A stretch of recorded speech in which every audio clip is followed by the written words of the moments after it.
Good morning. There's nothing wrong with a little fun at work, and we all like to have a bit of a laugh along the way. But it's important to know the difference between having fun and at-risk behavior to place yourself or to place someone else in harm's way.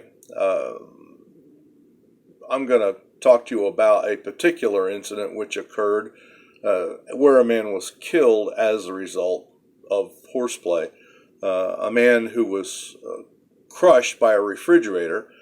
He was goofing around with coworkers who pushed the appliance out of a fourth floor porch, according to the Milwaukee Medical Examiner's report.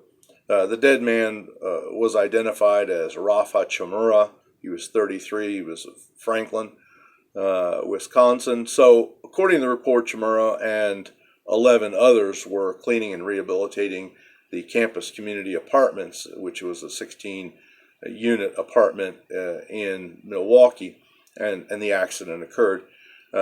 He was at ground level, according to the report, and other workers had first removed a hot water heater from the third floor apartment, also by tossing it out onto the ground, and then they had the refrigerator, and he jokingly said, "Oh, we'll throw it out here, I'll catch it." And they were trying to see what would happen if the refrigerator hit the hot water heater.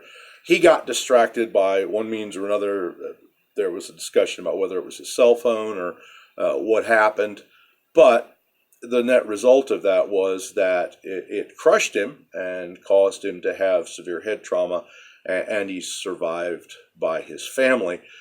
So this really was the result, strictly speaking, of horseplay. I encountered another incident here recently where an employee of another company was relating a story to me. He was using fall protection and using it in a shop context, got down, secured the line of the SRL, and someone else came along while he was doing something else, undid the SRL, pulled it out, and then let it go with the intention that it would hit him, and it did hit him. It hit him in the side of the head, it broke his safety glasses, also broke a pen that he had stuck into his cap, and caused a bruise on the side of his face.